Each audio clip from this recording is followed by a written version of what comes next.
Riwayat Bukhari ataupun riwayat Muslim. Nabi bersabda, barang siapa yang membaca 100 kali dalam sehari, Masya Allah, la ilaha illallah wahdahu la syarikalah, lahul mulku wa lahul hamdu wa huwa ala kulli syai'in qadir. Dia tak ada perkataan yuhyi wa yumit, tapi kita kan dah biasa kan, la ilaha illallah wahdahu la syarikalah, lahul mulku wa lahul hamdu yuhyi wa yumit wa huwa ala kulli syai'in qadir. Jadi kalau siapa yang dah biasa dan nak teruskan tambah perkataan yuhyi wa yumit, tak ada masalah. Namun dalam hadis ini menyebutkan tanpa yuhyi wa yumit. Sama juga hadis yang baru kita bacakan tadi, sebaik bangun tidur baca yang tu tak ada perkataan yuhyi wa yumit. Namun kalau nak tambah, bukan menjadi satu perkara yang salah ataupun berdosa ataupun mengurangkan kedudukan amalan tersebut. Tetapi kalau kita tak baca, sebenarnya ia lebih ringan. Nak habiskan 100 tanpa yuhyi wa yumit, ia lebih ringan, dia lebih ringkas. Nabi bersabda, dan ini penutuplah ni ya, muslimin muslimat. Nabi bersabda, barang siapa yang membaca la ilaha illallah wahdahu la syarikalah, lahul mulku wa lahul hamdu wa huwa ala kulli syai'in qadir, sebanyak 100 kali dalam sehari, maka dia akan diganjarkan oleh Allah Subhanahu Wa Taala ibarat membebaskan 10 orang hamba abdi, dan dia akan dikurniakan 100 kebaikan pada hari tersebut, dan akan dilindungi daripada 100 keburukan, dan dia akan dilindungi daripada gangguan jin, syaitan dan iblis. Dan Nabi menyudahkan hadis tersebut dengan menyebut, tidak ada amalan yang lebih baik melainkan membaca zikir ini sebanyaknya dalam setiap hari. Okey, muslimin muslimat, dalam hadis sahih yang lain Nabi menyebutkan, barang siapa yang membebaskan seorang hamba, Allah akan membebaskan seluruh anggota badannya daripada api neraka Allah, dan dia akan selamat daripada api neraka Allah. Itu bagi orang yang membebaskan seorang hamba. Tapi dengan membaca zikir itu sebanyak 100 kali, ibarat membebaskan 10 orang hamba, bukan seorang. Dan pada hari ini, kalau kita nak dapat fadilat membebaskan seorang hamba, nescaya kita tak akan dapat. Carilah hamba, sudah tidak ada lagi dah hamba pada hari ini. Dan Islamlah yang membebaskan sistem perhambaan. Masa Nabi dilantik menjadi Nabi, lalu syariat Islam datang secara berperingkat. Dan ketika itu, sistem perhambaan di dalam masyarakat Arab telah pun berkurung lama, beratus tahun, mungkin 1000 tahun. Maksudnya, tidak ada kaedah untuk menghilangkan ataupun untuk menghentikan sistem perhambaan. Kalau atuk, nenek, sampai cucu cicit, hamba-hamba lah, itu keturunan hamba. Ini keturunan ini untuk keturunan ini. Tapi bijaknya syariat Islam, bila turunnya hadis Nabi tentang siapa yang membebaskan seorang hamba, Allah akan bebaskan dirinya, seluruh anggota badannya daripada api neraka. Bergebut-gebut umat Islam nak bebaskan hamba. Bahkan bukan dia bebaskan hamba dia saja. Dia pergi jumpa orang kafir dan dia nak beli hamba, bukan untuk jadi hamba dia, tapi untuk dibebaskan. Sampai dah tak ada hamba dah. Bila kafarah saja, bebaskan hamba. Perasan tak? Sampai ketika hamba dah tak ada. Jadi Islam bukan datang dengan bawa syariat penghambaan diharamkan, tidak. Tetapi berlemah lembut dengan Arab Jahiliyah yang sudah berkurung lama sistem perhambaan ada, dengan Nabi menyebutkan tentang kelebihan membebaskan hamba. Jadi kelebihan itu dah tak boleh dah sekarang, dah tak ada dah hamba. Walaupun kita ada duit berjuta, tak ada hamba untuk dibebaskan. Namun dengan membaca 100 kali zikir tadi, ibarat membebaskan 10 orang hamba. Kemudian kita akan diberikan 100 kebaikan dalam sehari. Cuba senaraikan 100 kebaikan yang kita nak dalam hari ini. Mungkin bila senarai 20 je dapat. Nak rezeki, nak sehat, nak kuat, nak kasih sayang suami, isteri, nak anak-anak ni, nak itu, nak ini. Kira-kira dah tak ada idea dah. 20 pun dah banyak dah. Tapi Allah janjikan akan diberikan 100 kebaikan. Maksudnya Allah lebih tahu apa yang kita perlu dan apa yang kita mahu. Allah akan berikan 100 kebaikan. Dan Allah akan melindungi daripada 100 keburukan. Kalau kita nak senaraikan 100 keburukan pun kita tak akan mampu. Mungkin hitung-hitung 20 juga dapat. Kita nak dilindungi daripada sihir contoh. Hasad dengki manusia. Apa lagi keburukan kita nak dilindungi? Aksiden, kena ragut. Lagi apa? Suami curang, contoh ya. Apa lagi? Senarai-senarai dah tak ada idea. 50 pun susah nak dapat. Tapi yang Allah akan beri adalah dilindungi daripada 100 keburukan. Dan Nabi sebut akan dilindungi daripada gangguan jin, syaitan dan iblis. Dan hari itu subhanallah, saya ada seorang adik ipar ni, Allah berikan dia kelebihan ilmu syifa. Maksudnya mampu merawat. Dan kalau dia merawat orang, dia ustaz, dia mengajar di sekolah. Dan dia memang tak bagi saya wawakan sangat. Sebab dia bukan bagi tumpuan tu, tapi dia belajar tentang ilmu syifa ni. Sampai adik saya isteri dia lah. Ini adik ipar, Ustaz Syukri namanya. Adik saya nama Aisyah.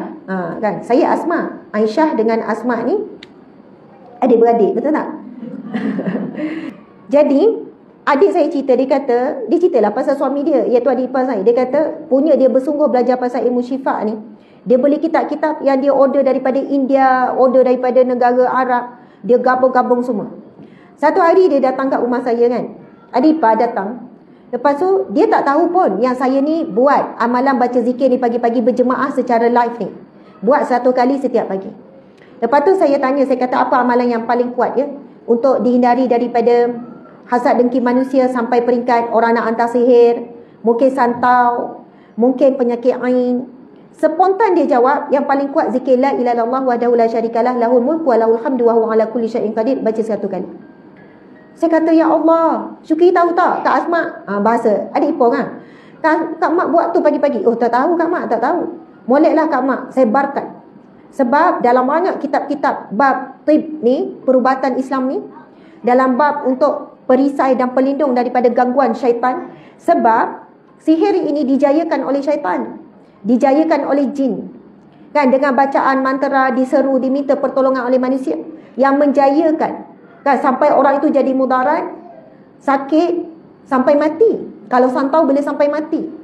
Memang Allah takdirkan dah saat kematian, tapi mati dalam keadaan yang sedemikian kita mohon dielakkan. Tetapi walaupun begitu, jika dia orang yang baik, tetap husnul khatimah lah.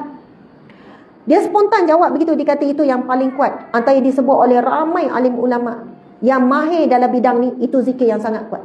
Dan bila kita rujuk hadis Nabi, memang Nabi sebut akan dilindungi daripada sebarang gangguan jin, syaitan, iblis. Walaupun diseru macam mana pun, diupah macam mana pun, tetap tak boleh nak tembus. Tapi kena istiqamah. Itu yang paling payah. Nak buat setiap pagi, setiap hari 100 kali dengan kalimah tersebut. Tapi bila kita dah buat selama 40 hari, sekurang-kurangnya 40 hari berturut-turut, kita akan mampu istiqamah sampai mati. Subhanallah, Allahu Akbar. Kemudian kan Nabi sebut, tidak ada amalan yang lebih baik melainkan membaca zikir ini sebanyaknya. Maksudnya sekurang-kurangnya 100 kali. Kemudian kita bacalah selepas itu sebanyak-banyaknya. Tuan-puan muslimin muslimat, zikir ini sebenarnya dia menghimpunkan banyak zikir yang afdal. Yang pertama zikir la ilaha illallah. Nabi sebut afdalu zikru la ilaha illallah. Zikir yang paling afdal adalah kalimah la ilaha illallah. Jadi kalau kita baca 100 kali la ilaha illallah wahdahu la syarikalah, insya-Allah kita mati dalam keadaan dapat mengucap kalimah la ilaha illallah. Dan Nabi sebut, man kana akhiru kalamihi la ilaha illallah dakhala jannah. Siapa yang akhir kalimahnya saat hembuskan nafas terakhir dengan kalimah la ilaha illallah, dia pasti akan masuk syurga. Jadi kalau kita boleh istiqamah dengan zikir ini, automatik kita istiqamah dengan zikir yang paling afdal, la ilaha illallah. Kemudian kita sebut wahdahu la syarikalah. Wahdahu, dialah satu-satunya. La syarikalah, tidak ada sekutu baginya. InsyaAllah kita mati dan hidup dalam keadaan tidak mensyirikkan Allah. Sebab yang paling kita takut adalah syirik dan kadang kita tidak tahu. Dengan riak, takabur, ujub, sum'ah dan sebagainya. Kalau kita mati dalam keadaan syirik, kita mati dalam keadaan tidak akan diampunkan Allah. Sebab dosa syirik tidak akan diampunkan Allah. Tapi bila kita baca zikir ini 100 kali sehari dengan menyebut wahdahu, dialah satu-satunya. La syarikalah, tidak ada sekutu baginya. InsyaAllah kita hidup dalam keadaan dan sampai mati dalam keadaan tidak pernah mensyirikkan Allah. Lepas tu, lahul mulku, baginya lah pemilikan. Walahul hamdu, baginya segala pujian. Wa huwa ala kulli syai'in qadir, dan dialah maha berkuasa di atas segala sesuatu. Muslimin muslimat mati Allah sekalian. Saya permulaan dekat dan permulaan saya dengan zikir ini pada tahun lepas ke tahun sebelum. Kita ingat tahun lepas 2021, tahun 2020 insya-Allah. Ada satu ujian yang antara kita semua ada ujian. Dan semua ada kenangan, semua ada ujian yang paling besar. Kan? Sama ada dah berlalu ataupun sedang hadapi, ataupun yang ditakuti. Sama juga dengan saya pernah menghadapi satu ujian yang saya rasa itulah ujian yang terbesar dalam hidup saya. Dan saya tak akan ceritalah apa. Yang kita rasa bila masa kita berhadapan dengan ujian tu, tidak ada manusia boleh tolong kita. Mak, suami ataupun pembesar, siapa-siapa tak boleh tolong kita. Dan seolahnya ujian ni kita kata, kalau gini habislah. Soalnya macam tu lah. Berat sangat ujian tu. Okey. Jadi ketika dalam keadaan tersebut, saya ni dalam beberapa hari sampai tak keluar rumah, sampai tak boleh nak, macam-macam lah kehidupan tu. Kita rasa macam berada di titik yang paling rendah dalam hidup. Ibarat macam tu, tak tahu nak gambarkan. Dan saat itu saya ada berhubung, kita bertanya pada guru apa amalan yang perlu dibaca. Lalu itulah yang guru ni bagi, bacaan zikir ini 100 kali. Dia bagi saya matan hadis dan saya respon kepada guru ni, saya kata, kenapa saya tak pernah jumpa hadis ni? Padahal kita mungkin dah pernah dengar, tak pernah baca. Tapi bila dia bagi, saya kata, ya Allah, hebatnya zikir ni. Baca 1 kali Allah berikan 100 kebaikan. Allah berikan perlindungan pada 100 keburukan. Lepas tu, saya pun dalam fasa ujian tersebut, saya baca, kita buatlah sebab kita saat memerlukan. Kita dapat buatlah 100 kali tu. Kan, buat, menangis, bangun, menangis, baca sebanyak-banyaknya. Dalam tempoh saya ingat 3 hari.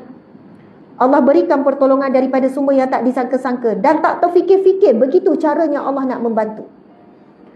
Seolahnya ujian yang kita rasa macam seberat-berat, tetapi tiba-tiba Allah nak berikan jalan keluar, simple sangat, settle. Kita macam, ya Allah, hebatnya. Maksudnya, kalau Allah nak tunjukkan hasil daripada keyakinan kita berzikir, Allah memang akan tunjukkan dengan cara yang kita tidak akan mampu lupa dan keimanan, keyakinan yang sangat tinggi. Jadi, boleh jadi ada di antara kita yang sedang tercari-cari amalan zikir mana yang nak istiqamah, tempat bergantung, tempat keluar. Cubalah beramal dengan zikir ini. Kita dah buat secara berjemaah setiap pagi tu, dah ramai yang bagi feedback. Ada yang jumpa tengah hari tadi, kita ada ceramah dekat Shah Alam kan, pagi tadi. Ustazah, terima kasih sangat. Alhamdulillah, masalah dengan suami yang dah dihadapi bertahun-tahun selesai. Dalam tempoh beberapa hari saya beramal dengan zikir tu. Ustazah, Alhamdulillah, tak sangka sekian-sekian. Ada yang sakit sekian-sekian Ustazah. Ada yang masalah berkaitan dengan sihir pun ada berjumpa masa majlis makan malam. Sebenarnya, subhanallah, Allah dah sebut semua penyakit, semua masalah ada jalan penyelesaian. Cuma sikap kita manusia banyak fikir berbanding banyak zikir. Sebenarnya bila kita banyak zikir, maka kuranglah fikir. Sebab banyak fikir sebab masalah tak settle-settle tu yang banyak fikir tu kan. Rupanya dengan banyak zikir, maka kuranglah kita fikir yang bukan-bukan, kerana Allah akan selesaikan dengan kadar segera setiap ujian dan masalah yang kita hadapi. Jadi sekadar itulah perkongsian pada malam ini, mudah-mudahan mendapat manfaat